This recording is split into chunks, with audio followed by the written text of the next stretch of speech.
prison 15 years for something I didn't do, for something I didn't know anything about. This is a true story and also the biggest scandal in the history of British justice. A young man abroad was wrongfully imprisoned for 15 years. If not for a righteous lawyer who fought the entire judicial system with nothing but her own strength, his case would never have been overturned. In the 20th century, Northern Ireland was engulfed in war. A young man named Gerry was just a petty thief, ignorant of the danger. By accident, he offended both the local government and the IRA, and was mistaken for an IRA sniper by British security forces who pursued him until a riot broke out.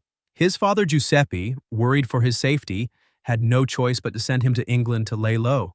On the ship to England, Gerry met his troublesome friend Paul. The two of them shouted and cheered, celebrating their so-called freedom. Upon arrival in England, Gerry and Paul joined a hippie commune made up of other reckless youths where they wasted their days in idleness. Occasionally, Gerry stayed with his aunt's family for a few days, never imagining this would eventually bring disaster upon them. Soon after Gerry joined the commune, artillery fire often rumbled outside. Other members believed Gerry and Paul had brought misfortune with them and eventually drove them out. With nowhere to go, the two had no choice but to share park benches with the homeless. When Gerry learned the homeless man was also Irish, he gave him the last few coins he had. After parting with the tramp, the two were wondering how to make a living when they saw a working girl drop her keys. They wanted to be kind and remind her, but she mocked them, saying they couldn't afford her. Enraged, Gerry picked up the keys and snuck into her apartment. Inside, he saw all kinds of things he had never encountered before, and finally found 700 pounds hidden in a pair of stockings. He and Paul split the money, bought themselves fashionable clothes and shoes. But that very night, a London apartment exploded, killing and injuring countless people. Coincidentally, just 2 days earlier, Parliament had passed the Anti-Terrorism Act, allowing police to detain suspects for 7 days without cause. Paul was arrested in London's Irish district. Gerry was also seized in the middle of the night. Though they had stolen the girl's money and were no saints, both knew they were absolutely not the culprits who had blown up the apartment. In custody, Gerry and Paul were brutally beaten and interrogated again and again, each round followed by more violence. For the first time, these two cocky young men saw the corruption of the judicial system. Meanwhile, 4 others from the hippie commune were also arrested. Unable to withstand the torture, they signed blank confessions. The police were desperate to find scapegoats, for 2 reasons. First, to prove the anti-terrorism unit's effectiveness. Second, to calm the public's fear. Gerry still refused to confess until the inspector threatened his father's life. Completely broken, Gerry signed the blank statement. His father, upon learning of his arrest, went to his sister's home to discuss hiring a lawyer. Before they could even sit down, the police burst in and arrested them all, accusing the aunt's family of providing logistical support for bomb-making. In prison, Gerry saw his father covered head to toe in white disinfectant powder, an absurd sight but unbearably tragic. In the cell, Gerry angrily blamed his father for always indulging him when he made mistakes and for never trusting him, which was why he had gone astray. But in truth, this was not genuine resentment, just an emotional breakdown under pressure.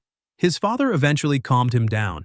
At trial, Gerry, Paul, his father, and his aunt's entire family all stood in the dock. A pair of rubber gloves from the aunt's house was absurdly cited as evidence of bomb-making. No one opposed it because the prosecutor had already been bribed. The inspector swore by God that everything he said was true. Gerry suddenly remembered he had a solid alibi. At the time of the bombing, he and Paul were on a park bench chatting with the Irish tramp. But the police insisted that tramp did not exist. In the end, Gerry and Paul were sentenced to life imprisonment. His father and aunt's family received 12 and 14-year sentences. One by one, their eyes filled with despair. They knew the entire process was unjust, the trial absurd, the judge's scales biased.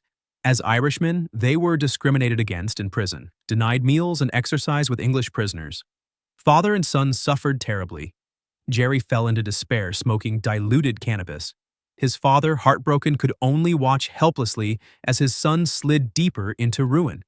Finally, Gerry vowed to quit drugs. One day, the real bomber, Joe, was arrested. He confessed to the apartment bombing and told police they had caught the wrong men. But after hearing Joe's confession, the police still did nothing. They intended to let the mistake stand and cover it up completely. Joe was a ruthless man. At his very first lunch, he casually sat down at the table reserved by the English prisoners. Soon, one of them deliberately provoked him and spat into his food. Joe fought back fiercely, one man against 10. Gerry, strong and decisive, joined the brawl too. He had long despised those English inmates.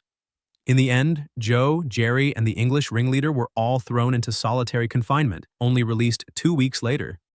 Afterward, Joe sincerely apologized to Gerry and his father, promising to protect them in prison. But Gerry's father wanted nothing to do with someone like him. Gerry couldn't understand his father and chose to stand by Joe instead, admiring his strength and cold charisma. By comparison, he had always seen his father as a weak victim. When his father had worked in a factory as a young man, he had inhaled too many toxic chemicals, his health ruined, yet he never dared to resist. From then on, Gerry followed Joe in causing trouble and protests, eventually sparking a riot inside the prison. Joe single-handedly defeated the leader of the English prisoners, and the Irish inmates regained the right to eat in the dining hall and go outdoors for exercise. But during these clashes, Gerry's father, already in poor health, pushed himself too hard to shield his son from harm. His condition deteriorated so badly that even climbing stairs became agonizing. The prison authorities, though suppressing the riot, finally attracted outside attention. A professional female lawyer named Gareth came to the prison and became the defense attorney for Gerry and his father. For a time, it seemed the turbulence might subside, but Joe, still harboring hatred after being beaten by the warden, revealed his true demonic nature. During a movie screening, he created chaos, threw a blanket over the projector, and set the warden ablaze. As the man screamed in agony, Gerry rushed to smother the flames with the blanket. Witnessing such cruelty, Gerry finally understood his father had been right all along. The man he admired was nothing more than a monster. From that day, Gerry promised his father he would live honestly and fully cooperate with the lawyer in their fight to clear his name. His father was relieved, but his health worsened day by day, like a great tree slowly rotting after watching a sapling grow strong. One night, Gerry discovered his father had stopped breathing. In terror, he pounded on his chest, begging him to wake up. His father briefly opened his eyes before being carried off by guards for emergency treatment. But in the end, it was the priest who delivered the news of his death. Gerry sat in his cell in a daze, muttering, "Thank you," without thinking. As a child, he had been rebellious, always clashing with his father. Now he finally understood that everything his father had done was for his sake. Yet, it was too late. That night, prisoners across the jail lit burning newspapers and tossed them out their windows, a symbolic farewell to a man they all respected. After his father's death, Gerry began to groom himself neatly and exercise daily in his cell. He wanted to face his father's legacy in the best possible state, fighting for justice through appeals to prove his innocence. The sign of true adulthood is not learning to smoke or drink, but learning to shoulder the responsibilities that are yours. Meanwhile, the female lawyer spared no effort. She mobilized people from all walks of life to march and protest. The case finally drew official attention, and she succeeded in winning a retrial for Gerry. At last, she was able to access the files that had been sealed for more than a decade. But the authorities, terrified that past misdeeds would be exposed, obstructed her at every turn. They placed loyal men to guard the files and even fabricated excuses to have Gerry transferred to another prison. Yet through her persistence, and with the pressure of public demonstrations, Gerry was soon transferred back. His father's face and the persecution suffered by his family and friends haunted Gerry's mind endlessly. At last he broke down, wrapping magnetic tape around his head, howling like a madman, smashing things to vent the years of suppressed pain. This very outburst alone could have proved his innocence, but sadly, there were no outsiders there to witness it. Fortunately, on the day before the retrial, the trusted aide guarding the files called in sick. The female lawyer happened to come again to review the records and finally found a file she had never been allowed to access before, the tramp's testimony from that year. On it, a note pinned with a paperclip read, clearly, "Not to be shown to the defense."